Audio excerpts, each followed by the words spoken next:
प्रिय मित्रों, संस्कृतानुरागियों, आइए हम लोग कक्षा 7 संस्कृत भाषा की पाठ्य पुस्तक के अध्ययन के सोपान क्रम में पुनः उपस्थित हैं। हम लोग कारक प्रकरण की चतुर्थी विभक्ति संप्रदान कारक का अध्ययन कर रहे हैं, जिसमें हम लोगों ने पूर्व में 2 सूत्रों को देखा। कर्मणा यमभिप्रैति सह संप्रदानम, जो संप्रदान संज्ञा करता है, और संप्रदाने चतुर्थी, जो संप्रदान के स्थान में चतुर्थी करता है। इन 2 सूत्रों को हम लोगों ने कल के वीडियो में देखा था। आइए उसी से संबंधित संप्रदान कारक से संबंधित अग्रिम सूत्रों को देखते हैं। तो सूत्र हमारा कौन सा है? रुच्यर्थानां प्रियमाणाः। रुच्यर्थानां प्रियमाणाः पद विभाग करते हैं तो रुच्यर्थानां एक पद और प्रियमाणाः ये दूसरा पद है। तो इस प्रकार इस सूत्र में कितने पद हैं? 2 पद हैं। रुच्यर्थानां कौन सी विभक्ति वचन का है? तो षष्ठी बहुवचन का है। और प्रीयमाणः प्रथमा एकवचन। ये 2 पद से बना सूत्र क्या है? रुच्यर्थानां प्रीयमाणाः। इस प्रकार आइए वृत्ति देखते हैं। रुच्यर्थानां धातूनां प्रयोगे, रुच्यर्थानां धातूनां प्रयोगे संप्रदानम स्यात्। रुच्यर्थक धातु के प्रयोग होने पर जिसे रुचिकर लगे उसकी क्या होती है? संप्रदान संज्ञा होती है। रुच्यर्थक धातु का प्रयोग होने पर जिसे रुचिकर लगे उसकी क्या होती है? संप्रदान संज्ञा होती है। आइए उदाहरण देखते हैं। तो उदाहरण के माध्यम से समझते हैं। उदाहरण क्या है? हरये रोचते भक्ति ही। हरये रोचते भक्ति ही। अब हम लोग देखते हैं क्या लिखते हैं। हरये हरये भक्ति ही रोचते। हरये भक्ति रोचते। अब यहाँ क्या है? रुच्यर्थक धातु के प्रयोग क्या है? रोचते। और का प्रयोग जो करता है, रुच्यर्थक धातु का जो कर्ता होगा वह भक्ति होगा। और भक्ति के द्वारा किसे रुचिकर है? भक्ति किसे रुचिकर है? तो हरि को भक्ति क्या है? रुचिकर है। तो हरये में रुच्यर्थक धातु का प्रयोग होने से रुच्यर्थानां प्रियमाणाः से संप्रदान संज्ञा होकर संप्रदाने चतुर्थी से चतुर्थी विभक्ति होकर क्या बनेगा? हरये रोचते भक्ति ही। पुनः देखते हैं। देखिए हमारा उदाहरण क्या है? हरये रोचते भक्ति ही। हरये रोचते भक्ति ही। अब यहाँ रोचते क्या है? रुच्यर्थक धातु का प्रयोग है और उसका कर्ता क्या है? भक्ति ही। और भक्ति के द्वारा किसे प्रियकर है? भक्ति किसे प्रियकर है? भक्ति के द्वारा कौन खुश होता है? तो हरि। तो हरये भक्ति रोचते। हरई में चतुर्थी विभक्ति होकर क्या बनेगा? रुच्यर्थानां प्रियमाणा से हरये रोचते भक्ति ही। आइए नीचे देखते हैं, आगे बढ़ते हैं। अन्य कर्तृको विलासो रुचि ही। अन्य कर्तृको विलासो रुचि ही। अन्य कर्तृक अभिलाषा रुचि ही। अब देखिए यहाँ हरये रोचते भक्ति ही में भक्ति शब्द क्या है? कर्तृपद है। कर्तृपद है और उससे अभिलषित कौन है? हरि है। वही बता रहे हैं कि अन्य कर्तृक, अन्य कर्ता के अभिलाषा जिसमें हो, जिस उसमें या रुचि से संबंधित जो हो उसमें कौन सी विभक्ति होती है? चतुर्थी विभक्ति होती है। अन्य कर्तृको अभिलाषो रुचि ही। कर्ता कौन है? भक्ति ही। भक्ति ही रोचते कर्ता है। और तो अन्य कर्तृक क्या हो गई? भक्ति ही। और रुच्यर्थक से अभिलषित कौन है? तो हरि है।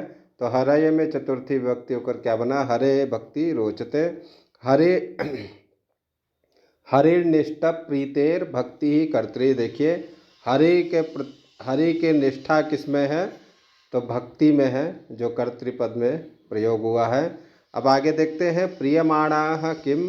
प्रियमाणाः शब्द का प्रयोग सूत्र में क्यों किया गया है, ऐसा बता रहे हैं। तो देवदत्ताय रोचते मोदकः पतिः। देवदत्ताय रोचते मोदका पतिः। देवदत्त को मोदक प्रिय है। कहाँ? रास्ते में मोदक प्रिय है। तो देवदत्ताय, अब रुच धातु से क्या है? मोदक कर्तृपद हो जाएगा। और उसके द्वारा किसको रुचिकर है? तो देवदत्त को। मोदक किसको रुचिकर है? तो देवदत्त को मोदक रुचिकर हैं। देवदत्ताय रोचते मोदकः पतिः। यहाँ प्रियमाण कहने से यह तात्पर्य है कि रास्ते में, अर्थात रास्ते की भी संप्रदान संज्ञा होने लग जाएगी यदि रुच्यर्थानाम चतुर्थी बोलेंगे, रुच्यर्थानाम संप्रदानम बोलेंगे तो पथि जो शब्द है रास्ते में मोदक प्रिय है, तो रास्ते की भी क्या होने लग जाएगी? चतुर्थी विभक्ति संप्रदान संज्ञा होने लग जाएगी। इसीलिए कहा रुच्यर्थानाम प्रियमाणाः। रुच्यर्थक धातु का प्रयोग होने पर जिसे रुचिकर लगे उसकी क्या होती है? संप्रदान संज्ञा होती है। तो मोदक किसको रुचिकर है? देवदत्त को। इसीलिए देवदत्त में चतुर्थी संप्रदाने से चतुर्थी विभक्ति होकर क्या बना? देवदत्ताय रोचते मोदकः पतिः। इस प्रकार हम लोगों ने देखा कि प्रियमाण का क्यों प्रयोग किया गया है। आइए अन्य उदाहरण देखते हैं। शिशवे क्षीरम रोचते। शिशवे क्षीरम रोचते रुच्यर्थक धातु का प्रयोग होने पर शिशु में क्षीर किसको प्रिय है?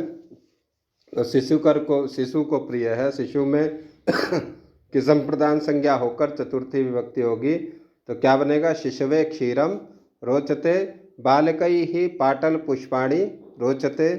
बालकैः पाटक पुष्पाणि रोचते। बालिकायै पाटक पुष्पाणि रोचते। बालिका को पाटल पुष्प क्या है? पसंद है। तो रुच धातु से पाटल पुष्प किसको रुचिकर है? तो बालिका को।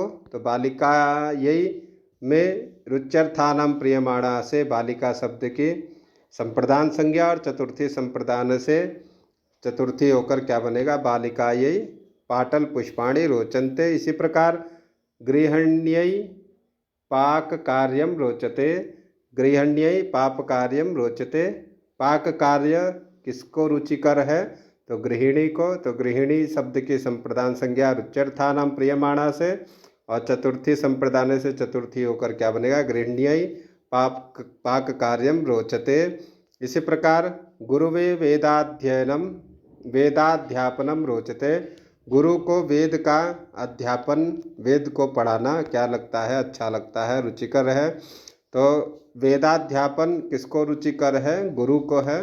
तो रुच्यर्थानाम प्रियमाणाः गुरु शब्द से, गुरु शब्द की संप्रदान संज्ञा और संप्रदान चतुर्थी संप्रदान से गुरु में चतुर्थी विभक्ति होकर क्या बना? गुरुवे वेदाध्यापनम रोचते। इसी प्रकार मह्यम भोजनम अरोचत। मुझको भोजन अच्छा लगा। मुझको भोजन अच्छा लगा। इस प्रकार भोजन किसको अच्छा लगा? तो मुझे। तो भोजन किसको रुचिकर है? मुझे। तो मैं अस्मत् शब्द में चतुर्थी विभक्ति होकर क्या बना? मह्यम भोजनम अरोचत। हे रीप्सितः। अग्रिम सूत्र क्या है? स्प्रेः रीप्सितः। पद विभाग करते हैं तो पद विभाग में दो पदों की प्राप्ति होती है। प्रथम पद क्या है? स्प्रियेः। और दूसरा क्या है? ईप्सितः। दूसरा पद क्या है? ईप्सितः। द्विपदम सूत्रमिदम, दो पदों से बना सूत्र है ये। स्प्रियेः कौन सी विभक्ति का है? तो षष्ठी विभक्ति एक वचन का। और ईप्सितः प्रथमा एक वचनम। इस प्रकार स्प्रेः ईप्सिता दो पदों से बना सूत्र है। पद विभाग करने पर हमें दो पदों की प्राप्ति हुई, स्प्रेः ईप्सितः। आइए हम लोग इसकी वृत्ति देखते हैं। स्पृहयते प्रयोगे, स्पृहयते प्रयोगे इष्टः संप्रदानम स्यात्। स्पृह धातु के प्रयोग में ईप्सित कारक की कौन सी संज्ञा होगी? संप्रदान संज्ञा होती है। स्पृह धातु के प्रयोग में ईप्सित कारक की संप्रदान संज्ञा होती है। ध्यान दीजिएगा, यहाँ ईप्सित है, ईप्सितमम नहीं है, क्योंकि ईप्सितमम में कर्म संज्ञा होगी और ईप्सित में संप्रदान संज्ञा होगी। पुष्पेभ्यः स्पृहयति उदाहरण देखते हैं। पुष्पेभ्यः स्पृहयति, पुष्प को पसंद करता है। पुष्प को चाहता है। तो स्पृह धातु के योग में जो करता है वह किसको चाहता है? तो फूल को चाहता है। ईप्सित क्या है? फूल है। तो स्प्रेह ईप्सिता से पुष्प की क्या हो जाएगी? संप्रदान संज्ञा हो जाएगी। और चतुर्थी संप्रदाने से चतुर्थी होकर क्या बनेगा? पुष्पेभ्य स्प्रियहति, फूल को चाहता है। ईप्सिता किम, यहाँ स्प्रेह ईप्सिता जो सूत्र है उसमें ईप्सित कहने का क्या प्रयोजन है? तो उसे बता रहे हैं। पुष्पेभ्यो वने स्प्रियहति, उदाहरण क्या है? पुष्पेभ्यो वने स्प्रियहति, पुष्प को वन में चाहता है। पुष्प को वन में चाहता है या पुष्प को वन में पसंद करता है। इस प्रकार देखिए, ईप्सित क्या है? हो गया, ईप्सित उसका है पुष्प, वन ईप्सित नहीं है। ईप्सित क्या है? पुष्प है। तो पुष्प में स्प्री धातु के योग में चतुर्थी विभक्ति होकर क्या बना? पुष्पेभ्यो। और वन में आधार, वन क्या है? आधार है। वन में पुष्प को चाहता है। तो आधारो अधिकरणम से अधिकरण संज्ञा होकर सप्तमी विभक्ति होकर क्या बना? वने। पुष्पेभ्यो वने स्प्रियहति। ईप्सित मात्रेयम संज्ञा, यह कौन सी संज्ञा है? तो यही केवल ईप्सित मात्र संज्ञा में संप्रदान संज्ञा होती है। प्रकर्ष विवक्षायाम तो परत्वात् कर्म संज्ञा, अर्थात प्रकर्ष विवक्षायाम तो परत्वात् कर्म संज्ञा। यदि ईप्सितमम कह देंगे, प्रकर्ष विवक्षायाम अर्थात ईप्सितमम बोलने पर क्या होगी? संप्रदान संज्ञा ना होकर के कर्म संज्ञा होगी। तो क्या बनेगा? पुष्पाणि स्प्रियहति। प्रकर्ष विवक्षायाम ईप्सितमम कहने पर पुष्पाणि स्प्रियहति। और यदि ईप्सित केवल कहेंगे तो पुष्पेभ्य स्प्रियहति। इस प्रकार क्या है? दोनों वाक्य बनेंगे। आइए उदाहरण देखते हैं। इसीलिए स्प्रेह ईप्सिता में क्या? ईप्सित का ग्रहण किया गया है। ईप्सित मात्र में संप्रदान संज्ञा और प्रकर्ष विवक्षायाम यदि आप कहेंगे तो वहाँ कर्म संज्ञा होकर पुष्पम पुष्पे पुष्पाणि, पुष्पम पुष्पे पुष्पाणि रूप बनेगा। पुष्पाणि स्प्रियहति, कर्तुरीप्सितम कर्मा से कर्म संज्ञा और कर्मणि द्वितीया से द्वितीया विभक्ति होकर पुष्पाणि स्प्रियहति बनेगा। बालिका पुष्पेभ्य स्प्रियहति, बालिका पुष्पेभ्य स्प्रियहति, बालिका को पुष्प पसंद है। बालिका को पुष्प पसंद है। तो बालिका द्वारा पुष्प क्या है? उसे बहुत पसंद है। ईप्सित है। ईप्सित क्या है? पुष्प। तो ईप्सित स्प्रेह ईप्सिता से स्प्रे धातु के योग में पुष्प में चतुर्थी विभक्ति होकर क्या बनेगा? पुष्पेभ्य स्प्रियहति। देवा फलेभ्य स्प्रियहति, देवताओं को क्या पसंद है? फल पसंद है। तो फल में स्प्रेह ईप्सिता सूत्र से संप्रदान संज्ञा फल की होगी और चतुर्थी संप्रदान से फलेभ्य स्प्रियहति बनेगा। देवा फलेभ्य स्प्रियहति। वयम वेदेभ्य स्प्रियहयाम, हम सभी वेद को चाहते हैं। तो वेद किसको चाहते हैं? ईप्सित क्या हो गया? वेद, उसमें चतुर्थी विभक्ति होकर क्या बनेगा? वेदेभ्य स्प्रियहति। गुरुम शिष्येभ्य स्प्रियहत, गुरु शिष्यों से क्या करते हैं? स्नेह करते हैं। तो गुरु शिष्यों से स्नेह करते हैं। स्नेह किससे करते हैं? शिष्यों से करते हैं। तो ईप्सित क्या हो गया? शिष्य हो गया। शिष्य में की स्प्रेह ईप्सिता से संप्रदान संज्ञा और चतुर्थी संप्रदान से शिष्य में चतुर्थी होकर क्या बना? गुरु स्प्रे शिष्येभ्य स्प्रिय। तो त्वम दूरवाण्यै मा स्प्रिय, त्वम दूरवाण्यै मा स्प्रिय, त्वम दूरवाणी से चाहते हो, तुम दूरवाणी से मुझे चाहते हो। तो त्वम किसको किससे चाह रहा है? तो दूरवाणी से। तो दूरवाणी, दूरवाणी शब्द में स्प्रेह ईप्सिता से दूरवाणी शब्द की ईप्सित संज्ञा संप्रदान संज्ञा ईप्सित कारक होने पर और चतुर्थी संप्रदान से दूरवाणी में चतुर्थी विभक्ति होकर क्या बना? तुम दूरवाणी मा स्प्रिय। इस प्रकार हम लोगों ने स्प्रेह ईप्सिता देखा और उनके उदाहरणों को देखा। आइए अब हम लोग देखते हैं उपपद विभक्ति। उपपद विभक्ति और कारक विभक्ति दो प्रकार की विभक्तियां हैं। कारक विभक्ति जो क्रिया को मानकर कार्य करती है, और उपपद विभक्ति क्या है, वह किसी शब्द के आधार पर होती है, अर्थात किसी शब्द को मानकर होने वाली विभक्ति को क्या बोलते हैं, उपपद विभक्ति बोलते हैं। तो उसमें हम लोग सूत्र देखते हैं। सूत्र क्या है हमारा, नमः स्वस्ति स्वाहा स्वधा अलम बसट योगाच। कौन सा सूत्र है, नमः स्वस्ति स्वाहा स्वधा अलम बसट योगाच। ये भी चतुर्थी विभक्ति करता है। तो हम लोग कहाँ, अध्ययन का स्रोत क्या है हमारा, तो महर्षि सांदीपनि राष्ट्रीय वेद विद्या प्रतिष्ठान उज्जैनी मध्य प्रदेश, जो भारत सरकार से शिक्षा मंत्रालय द्वारा क्या है, मानित है, और वैदिक शिक्षा बोर्ड के संवर्धन के लिए यह बोर्ड अग्रसर रहता है। तो हम लोग उपपद विभक्ति का अध्ययन कर रहे हैं जो संप्रदान कारक से संबंधित है। नमः स्वस्ति स्वाहा स्वधा अलम बसट योगात च। आइए इस सूत्र का पद विभाग करते हैं। सूत्र का पद विभाग करते हैं। तो सूत्र का पद विभाग करने पर हमें कितने पदों की प्राप्ति होती है, दो पदों की प्राप्ति होती है। कितने पदों की प्राप्ति होती है, दो पदों की प्राप्ति होती है। कौन कौन से पद हैं, तो नमः स्वस्ति स्वाहा स्वधा अलम बसट योगात च। एक पद क्या है, नमः स्वस्ति स्वाहा स्वधा अलम बसट योगात, और दूसरा पद क्या है, च योगात अर्थात पंचमी एक वचन, च जो है अव्यय पद है जो और का बोधक है। इस प्रकार हम लोगों को पद विभाग करने पर दो पदों की प्राप्ति हुई। आइए वृत्ति देखते हैं। तो एभिर योगे चतुर्थी स्यात्, एभिर योगे चतुर्थी स्यात्, अर्थात हम लोग किसका अध्ययन कर रहे हैं, उपपद विभक्ति का अध्ययन कर रहे हैं। तो नमः के योग में, स्वस्ति के योग में, स्वाहा के योग में, स्वधा के योग में, अलम के योग में, वसट के योग में कौन सी विभक्ति होती है, चतुर्थी विभक्ति होती है। तो हरये नमः, नमः के योग में हरय, हरि शब्द में चतुर्थी विभक्ति होगी तो क्या बनेगा, हरये नमः। उपपद विभक्ते है कारक विभक्तिर बलीयसी, उपपद विभक्ते है कारक विभक्ति बलीयसी। यहाँ एक परिभाषा दे रहे हैं कि उपपद विभक्ति है कारक विभक्ति बलीयसी।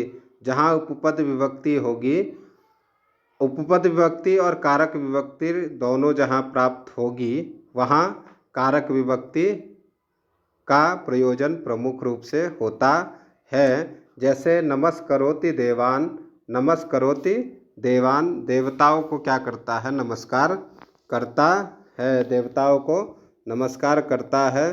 तो यहाँ देवान, यहाँ नमः के योग, नमः शब्द है, लेकिन नमः के योग में देवान में कौन सी कर्तुरीप्सितमम कर्म, नमस्कार करके ईप्सितमम क्या है, तो देवता है। क्रिया के द्वारा नमस्कार करने पर वह किसको, ईप्सितमम है, तो देवताओं को।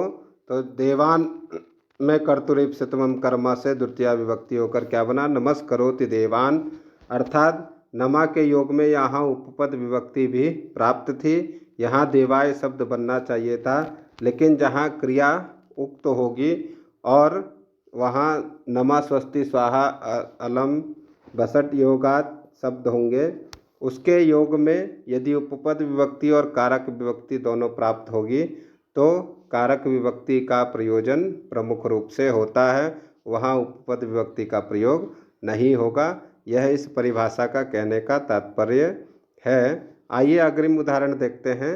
स्वस्ति नमः स्वस्ति, देखिए दूसरा शब्द क्या है, स्वस्ति के योग में प्रजा शब्द की चतुर्थी, प्रजा शब्द में चतुर्थी होकर क्या बना, प्रजाभ्या स्वस्ति ही। यहाँ स्वदा अग्नये स्वाहा, स्वाहा के योग में अग्नि में चतुर्थी विभक्ति होकर अग्नये स्वाहा। पितृभ्या स्वधा, स्वधा के योग में पितृ शब्द में चतुर्थी विभक्ति होकर क्या बना, पितृभ्या स्वधा। अलमिति पर्याप्तस्य पर्याप्त ग्रहणम, अलमिति पर्याप्त ग्रहणम, अलम शब्द क्या है, पर्याप्त अर्थ का बोधक है।